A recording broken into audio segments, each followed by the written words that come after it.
how is he actually getting getting that front of the line business? I understand his niche, but it's like the process that he's going through to get that front of the line business and define what front of the line business is.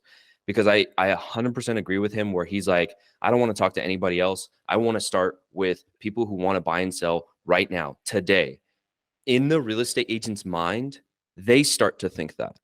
And they start to think now with that mentality, they go into an open house and they hear someone say, I'm 7 months out from selling my home. And then they disregard that because they listened to what he just said. Sure. And so, and I don't know if that's, or maybe that's just me, because that's how I consume content. And I'm like, oh, okay, well, 7 months out is not right now. I'm going to collect your information. And since my systems aren't in order, just speaking as an average real estate agent, since Sure. I don't have the systems to stay in front of you until that 7 months comes about, like that's a lost lead. And then 7 months are going to go by and I'm not going to have any business. And I'm going to be thinking, oh, what's going on? It's like, I can't find any right now business. And it's like, well, there's a process 7 to months getting ago, right now business raised its hand, but you didn't do the necessary things to get that now business. Exactly. And so that's why I was like, I agreed with Robert, but in a way I was like, you need to like unpack that because their real estate agents are going to be pushing off those high quality leads that are like, I'm 3 months out, I'm 4 months out, I'm 6 months out. In the real estate industry, Joseph, I seen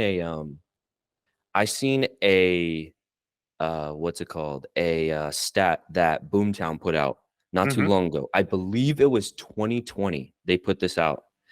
They said the average buying cycle, like how long it takes for someone to close from just meeting them to closing on a deal, for real estate agents for online leads, it's between 6 and 24 months. That makes That's on sense. average. Yep. Yeah, I would that's on say it's average. about a year to a year and a couple of months. That's normal. And so if that's the norm, why do real estate agents have the expectation that I'm going to close something next month from their marketing efforts? I don't know, because that's really the really challenging part, I think, both in the messaging behind lead companies that sell you leads, because they know what's going to be more attractive. Hey, you want to buy leads that'll close in a year from now? People are going to be like, no, I'm good. But hey, do you want to start closing 2 to 3 deals a month? Buy my leads. And people are like, hell yeah. But the 2 to 3 months begins in a year to a year and a half from now. The other really hard part is that the number of touch points has grown tremendously over the last 10 years. Before it was like, oh yeah, anywhere from like 6 to 8 touch points, and people are going to start to build a rapport, like trust you, and then I commit to you. Man, that's like plus 15 right now. It's like doubled. And that's also because people, I think lead companies have gotten a lot better at learning how to draw out through different algorithms what signals people have about them being early in the process, because the earlier the better. We know that is a true thing. And then I think they've also done a really good job of selling that to agents so that people are earlier in their process. Plus, buyers have become way more, just leads in general, consumers have become way more aware of the game. So now they're like, oh, I get it. You sell me this idea, I click on it, and now you're going to sell that to someone else, and I got to sift through this. And so I think their metric of figuring out, like, are you a pretender or are you legit, is going to be, I'm going to sit on this and I'm going to let you prove to me that you're going to be around, that you're legit, you know what you're doing. That just means more touch points. Yep. 100%. 100%. Yeah. And I completely agree. Like the consumers are getting smarter in the sense that they know like the tactics. They know like, man, if I click into this Facebook ad, I'm going to have to give them my email and then they're going to give me the information on the property, but then they're going to follow up and I'm going to start getting calls from them and I don't really want that. So I'm not going to click into this ad. Right. And so, And that's yeah. why the most agents, they'll either call twice. A lot of times their approach is more aggressive, right? Because that mentality is there. Like, are you front of line or are you back of line? If you're back of line, screw you. That ain't going to work with online lead generation. And I think maybe the better mentality, kind of go back to your point, everyone's front of line, but when? Are you front of line now or are you front in line for 7 months from now? Yep. I think if Yep. that maybe little shift in mentality could help people to understand how to, and honestly, if they want to transact in 7 months, they need to be front of line in 4 to 5 months. Hmm. Because I think the earlier you can start to engage on their timeline so that they're prepped, the far more likely you're going to be to capture them. You know, one tip for any agent is like, if someone tells you they want to buy in 3 months, don't call them in 3 months, because all they're going to do is say, yeah, thanks for following up. I just closed escrow on my house. You know, whenever a buyer or seller says they want to do it at this time, Hmm. start following up in half the time. So if it's six Yep. months from now, start following up in 3, 4, like with intensity, Yeah. not intensity to close, but intensity to connect. Yes. Yes. Intensity to give. Like it like, Mhm. man, yeah, 100%. Yeah, and only if, and again, I think you pinpointed the three. Forgive me, I forgot the two. Like buying behavior is changing on top of lead. Consumer It, like understanding the game. Yeah, yeah, yeah. On top of the people, the companies that are calling real estate agents every single day saying, "I can give you hot leads. I can give you hot leads." sure. The combination of those two things gives the real estate agent the perception of, oh yeah, I can close a deal next month, or I can close a deal, whatever, in a faster than usual amount of time. And then when they don't, they do the worst thing, which is they shut off that marketing campaign. Hmm. And it's like it's working. It's just your expectation of the time period working is too soon because of what they're saying, because of the three things that you mentioned. And that's where it's like, man, like when I to this day, just you seen when I opted into that opted in when I was on that Facebook group, and you asked me, did the guy tell you some good stuff that Yeah. yeah. And it was that exact same thing. He gave me this, pie in the sky. Oh, yeah, if you want to learn how to get, I forgot what he was selling. So some things that people aren't even mentioning, how I get leads and I close them ASAP. I love opting into those because I like to see, one, their process of how they capture leads, but then at the same time, I'm really looking at the content that they're actually giving me. Joseph, I didn't even get to his content because I was so pissed off that I'm like, first you tell me to message you. Like, if it's free, why not just put it in the comments? Sure. Why do you have to capture my email? Like, and it doesn't make sense. And I understand why he's going down that road, but if you just look at how buyers are changing, like they're gating their content in order to get a lead, and then spending time on trying to convert this lead, spending time and resources on how to in order to convert this lead. Hmm. And me, I had zero intention in buying in the first place. And so now he's wasting dollars and time on me, who I just wanted more information on what he was talking about. That's it. And so and they're taking all of these leads in the marketing world. They call them, like, there's low intent and then high intent leads. Yep. In the real estate world, it's like every single lead generation company, marketing agency, it's like they're telling real estate agents what they want to hear, which is, I could produce high intent leads right now.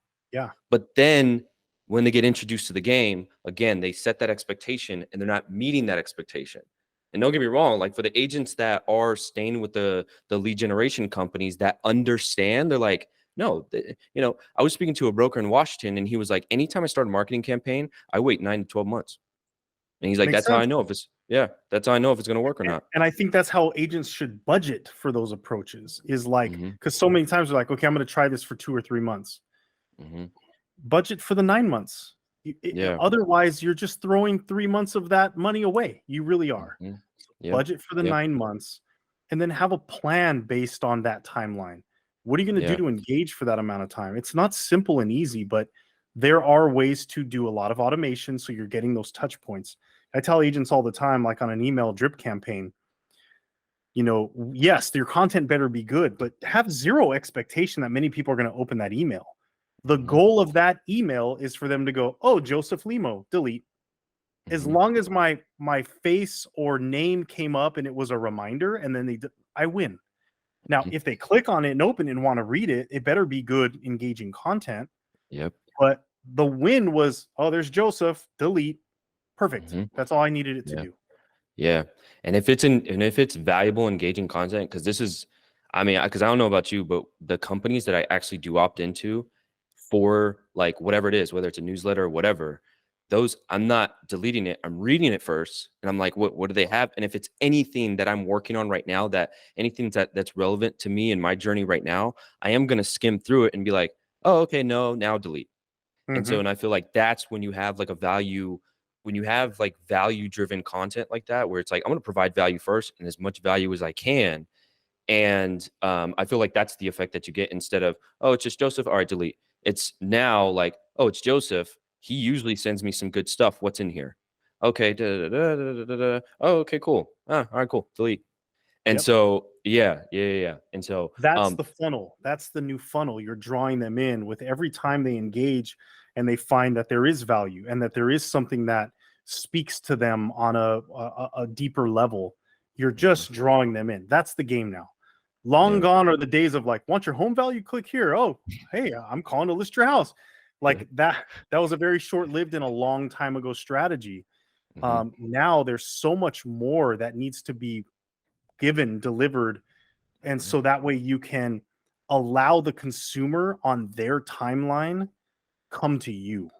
yep, That's the change in that game. It's not an easy one to do, and you better know what you're doing. You better mhm, put out a lot of content because that's what the experience from the consumer is that's desired. mhm, Give me my time and space to let you know, mhm, and you do that by just continuing to pour in on what's important and valuable to them. And then the mhm, good news is once you do that really effectively, that video content can live forever. That's the really mhm. good news. Yeah, 100%. It's so crazy, Joseph. I want to get this lady on my podcast so bad. I networked with a real estate agent. She's a broker, I believe. Yeah, she is a broker. And she commented on one of those posts in the group and she was like, "Oh, post content about anything." And at first, like with my like marketing brain, I was like, "No. It has to be niched." Until I actually like hit the see more on her content on her comment, and I was reading what she was doing, and then I started asking questions. I was like, wait, what type of content are you putting out? And it just made me curious. And she was like, go to my page. Joseph, I was like, this lady's doing it right. Because Okay. when she said on posting content about anything, she left out a couple words. She's posting content about anything that has to do with the owner's home. That's what Ah, she's got it. doing. Yes. And so she's like, I post content that has to do with um yeah, that has to do with anything. And that's where I was like, I know what you're doing. And then I asked her, I was like, if you don't mind me asking how many deals you close every single year. And she was like 70 to 74. Yeah. It's baller. And she said it's so crazy. She said all of it comes from her social media, all That's just crazy. organic posting. And so like I want her on a podcast so bad because I want to ask her about her process and how she like thought about that and everything. Because actually asked her in the comments, and she told me, she's like, well, I just asked my consumers like what they wanted to, what they wanted to see, what type of content, da da da da. And then she just started going on it. And I was just commending her, like I was messaging. I've been like messaging her back and forth, and I have to ask her to jump on so she can share, that and just the success she's having at the same time, her process and getting that success. And so, but for the last, I would say like 15, 20 minutes. So, Joseph, what I want the podcast to be about is um, all about brokers. Like it's everything that has to do with how brokers can have an edge up um, in the real estate game today. Because just like the homeowners and buyers are changing their behavior and choosing real estate agents are getting savvy as well and changing their behavior and choosing brokers. And so like I'm making this, real estate brokerage, I'm making this podcast about real estate brokers and how they can increase in these three things: agent attraction, agent production, which then leads into agent retention. And if you could do each one of those pillars, if you can optimize each one of those pillars and have them working with each other, you're going to have the most profitable business, because you're going to have multiple agents knocking on your door to become one of the agents that you have, to become one of the agents that are producing at a high level that's within that brokerage. And I feel, and I'm still doing like research and things of that nature. I was watching a podcast with I believe he's the owner of Real Trends, or the founder of Real Trends, and they basically collect so much data from brokerages. And he said even the brokerages who are doing attraction and production, right, they pour their heart and soul into the real estate agents. They're still finding their agents. They're still finding their real estate agents, rockstar real estate agents, leaving Sure. just because they come across the next shiny object. Yep. But I want the podcast to be about that. And the reason why you're on is because I remember in previous conversations that we had, you said multiple times, dude, bring the agent to me and I can turn them into a producer. Bring an agent who is open-minded and is a student of the game and is just open to direction, and I can turn them into a top producer. And Mhm. so I wanted to, if you can, in the last, like I said, 15 minutes, 20 minutes, can you give me the game plan and unpack how you would do that? Say I'm a brand new agent and you're consulting me. How would you take me from zero to whatever my goals are to hit in the real estate industry? Sure. So, what I find that's really important for a lot of agents is that they want to be practitioners, right? So, they want to start understanding how to actually deliver to their clients, how to understand the contract, manage a transaction and escrow. Like, they want that knowledge and that know how on how to get things done. That's most agents. There are other agents, it's a smaller select group of them who just want to market, right? And so, Mm, when all I need is someone who's just willing to be a student and to put in the work, because what I'm finding the real magic is both at the same time. mm, Really give them that confidence and that space to know whatever mess they create, they have a support system around them to clean that mess up with them. Okay. And success is messy early on. That's what, when I say mess, I don't mean it in a derogatory, I mean a really good way. mm, So what that looks like is making sure that they have the confidence to know that there's a support team to back them up if they go and find transactions literally today. And then going really heavy and forceful on the marketing side of things now, and building that muscle memory and that endurance on what does it look like to have a productive week with marketing. And so starting to implement some of those strategies, okay? Be it building their sphere of influence, be it open houses. There's a million ways we can sell real estate, but niching down, helping them select what those are, and then essentially forcing them into adding that to their calendar in actual activity every single week.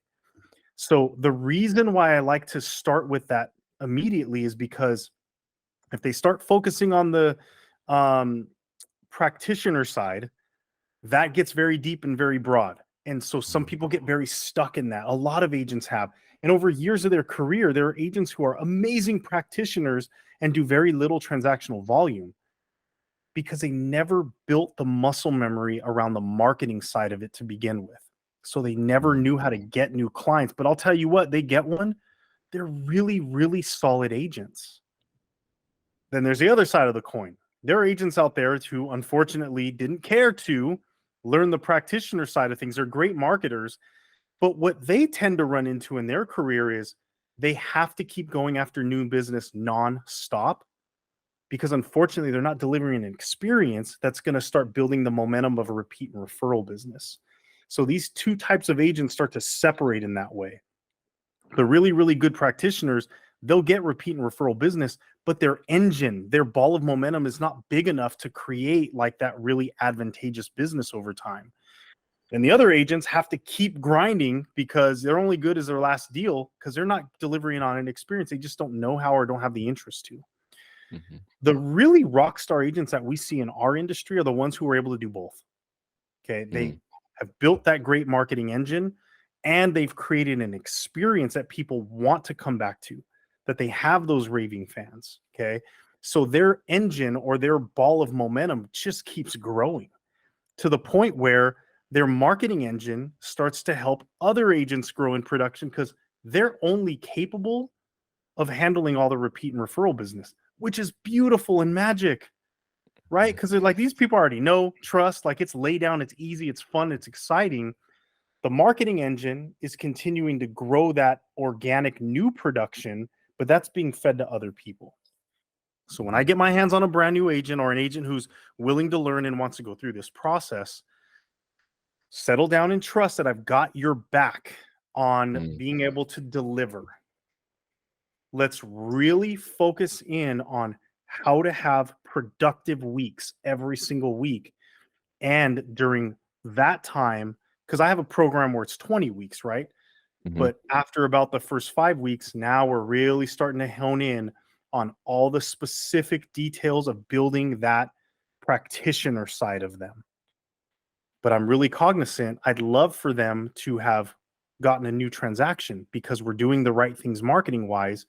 They start dealing with that new client. Perfect. It's in line with my timeline of I'm starting to teach you these processes to be a great practitioner. So the goal is for them to actually start learning with an actual client, because I know I can spend all the time in the world with someone talking theory. That's great. Classroom style, awesome. But they're not going to learn like they are when it's like, okay, I'm in the middle of a transaction with somebody. Tell me what I need to know. They're going to absorb that in a far different way that'll stick. My bad So about that. that for me is the approach. Yeah. Forward on the Can you? marketing, know that you're supported, and then we start building on the practitioner side. Yeah. 100%. Can you hear the dog? I'm sorry. Okay. Yeah, a little bit right now, just right now. Oh, Yeah. okay, cool. Yeah, that makes sense though. Yeah, I was just waiting until he calmed down. Sorry. Yeah, he's good now. Yeah, because what I got from what you were saying is the two types of real estate agents, which we've talked about before, of the more business minded marketing type real estate agents that they know how to go get business, but when it comes to servicing it, they're like, they either don't want to do that part or they just like tolerate that part, and they're not giving as much. I would say, yeah, they're not giving as much energy to that part as they are as where they're innate to the marketing side. Sure. And then the opposite real estate agent is basically the opposite of that, where they're great service providers, but then they're like, man, like I have to tolerate, getting new business. I have to do these cold calling, door knocking, emailing. I have to do that every single week. And it's kind of like, it's more of like energy sucking than it is like, gaining energy from, walking someone through the escrow process or whatever sort of service providing that they're doing to the buyer or seller.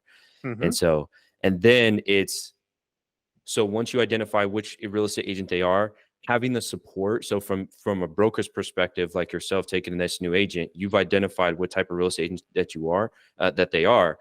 And then you're like, all right, cool. First and foremost, I just want to give you room to make mistakes by me being your backbone.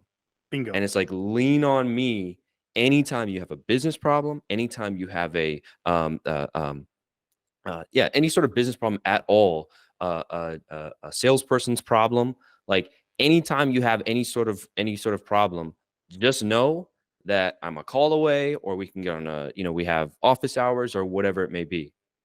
And so, and then now it's like, all right, cool, we got that. Now let's set up this schedule to get you as productive as possible. Absolutely. And yeah, can you share some of the I would say like tasks that are in like a highly productive real estate agent's schedule? Absolutely. I mean, it's really just identifying what, like, I'm really big on separating proactive versus reactive lead generation. So buying leads, great, that's reactive. When a lead comes your way, great, you can work with it. I really try, especially with new agents, help them understand that we don't want to throw mud against the wall and hope it works. Okay. So the idea of building a predictable business in terms of income is to, especially in the beginning, focus on proactive lead generation, because they can control. Are you going to go out and knock doors? Are you going to pick up the phone and call people? Like, are you going to proactively go out there in the world and make these things happen? I think for a thriving business, and especially as they move forward, you need both. But I really want them to have emphasis and focus on being proactive on their weekly tasks, because that's how they'll know how to move levers for themselves. Okay.